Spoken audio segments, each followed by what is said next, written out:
नमस्ते, अस्सलाम वालेकुम। उम्मीद करता हूँ आप सब बेहतर होंगे। मैं आपका दोस्त Mohammad Kaifi, extra classes to the point में आपका स्वागत है। आज एक ऐसे केस के बारे में हम चर्चा करेंगे जिसने कुछ वक्त में झंझोर के रख दिया है। कुछ आपको लगेगा ऐसा क्या मर्डर हो गया, या कुछ सुल्तानपुरी केस जो दिल्ली में अभी हुआ, ऐसा कुछ नहीं। एक लड़का जिसने महज 10 दिन के अंदर 3,74,00,000 रुपये बना लिए। और ये कैसे बनाए? एक फ्रॉड गेम से। उसका नाम कृष्णा है, पूरा नाम कृष्ण अवतार सिंह। ये कृष्ण भगवान का अवतार नहीं है, ये कलयुग का कृष्ण है। मुझे माफ़ कर दीजिएगा अगर मेरे कोई बोल एक्स्ट्रा हो गए हो, मैं माफ़ी चाहूँगा इस चीज़ के लिए तहे दिल से, अगर कुछ ऐसा होता है तो। इसके पिताजी का सपना था कि ये बीएससी के बाद बीसीए करे और उनका नाम रोशन करे, पर उस लड़के को कुछ और ही मंजूर था। इसकी पहचान फेसबुक के द्वारा एक दुबई में रहने वाले जय से हुई। और जय ने इसे बताया किस तरीके से क्रिप्टो ट्रेडिंग की जा सकती है, और क्रिप्टो ट्रेडिंग के द्वारा बाइनेंस का यूज किया गया, P2P माध्यम का, अलग अलग अकाउंट में पैसे डाले गए, उनको थोड़ा बहुत लालच दिया गया, फर्जी KYC आधार कार्ड और पैन कार्ड का यूज किया गया, और उस आदमी के अकाउंट में इंडिया से वहां पैसे भेजे गए।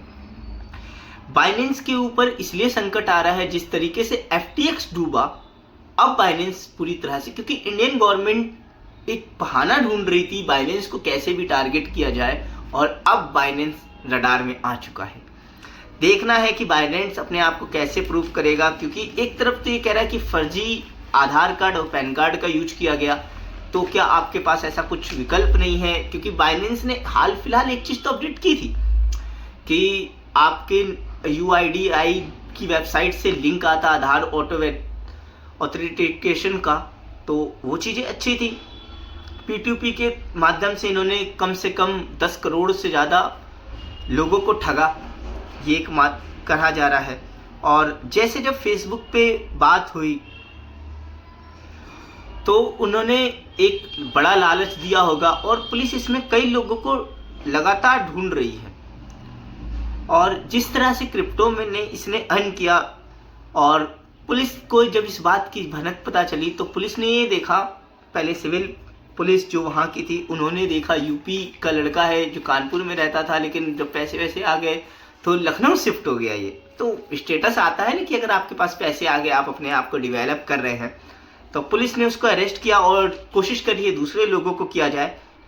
इसकी सबसे पहली भनक साइबर सेल को लगी, और साइबर सेल से फिर इन्होंने सिविल पुलिस को भेजा। सिविल पुलिस से फिर इनकम टैक्स डिपार्टमेंट आया। इनकम टैक्स डिपार्टमेंट ने देखा कि इतनी बड़ी ट्रांजैक्शन विदाउट पेइंग टैक्स कैसे हो रहा है, ये सब चीज़ें देखी पहले उन्होंने। उसके बाद इसके अंदर आई मनी लॉन्ड्रिंग के लिए FTX स्पेशल टास्क फोर्स आ गई कि कहीं ये मनी लॉन्ड्रिंग जैसा केस तो नहीं है बहुत बड़े धड़ल्ले पे, और टेरर फंडिंग भी हो सकती है। क्योंकि बाइनेंस इसलिए रडार में आएगा, दुबई में वो अपने सेमिनार करते जा रहा है। मार्च में, मई में, जुलाई में तक हमने देखा किस तरह से उसने सेमिनार किए हैं दुबई में। दुबई एक डेवलप कंट्री बनती जा रही है, पूरी तरीके से डेवलपमेंट को ऐसे अचीव कर रही है, वर्चुअल सिटी बनाने जा रही है जहाँ घंटों का सफ़र मिनटों में कर सकते हैं। तो ये मेटावर्स, Web3 जैसे प्रोजेक्ट पे काम करने के लिए तो पूरी तत्पर तैयारी है।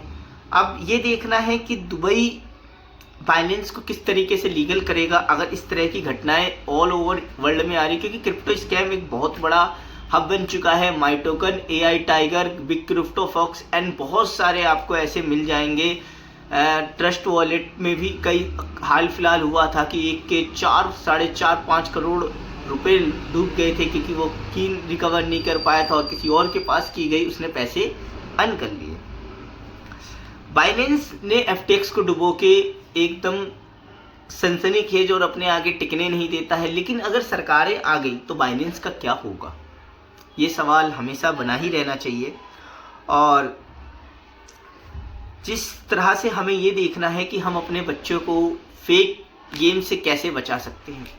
हम अक्सर सुनते हैं कि बाहर देशों में बच्चों को फंसाया जाता है, और अभी मैं हाल फिलहाल देख रहा था कि BPO सेक्टर इतना मजबूत क्यों हो रहा है? इसकी एक वजह ये भी है कि वो ये देखते हैं कि इंडियन रुपए में इन्वेस्ट करो और डॉलर में अर्न करो, तो एक मार्जिन अच्छा खासा आ जाता है। गवर्नमेंट को पता नहीं चलता, इतनी सारी सब्सिडी वगैरह और कई सारे आइडियाज़ पे काम चलते हैं और आईडीज़ पे, तो बहुत मुश्किल होता है गवर्नमेंट को आइडेंटिफाई कर पाना। लेकिन बहरहाल पुलिस की प्रशंसा करनी पड़ेगी जिस तरह से उन्होंने काम किया है और इस केस को डील किया।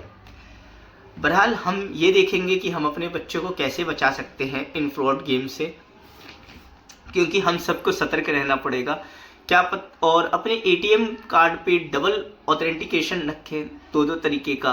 मैं ये नहीं कहता आप किसी का सब्सक्रिप्शन लें, लेकिन कुछ आप ऐसा करें कि आपके बच्चों की पहुंच से दूर रहे, खासकर टीनेज के बच्चे और इस तरह के लोग ठग रहे हैं। आज मैं देखता हूँ यूपी पीडीडी और बहुत सारे जंगल रमी बहुत जो लालच देते हैं।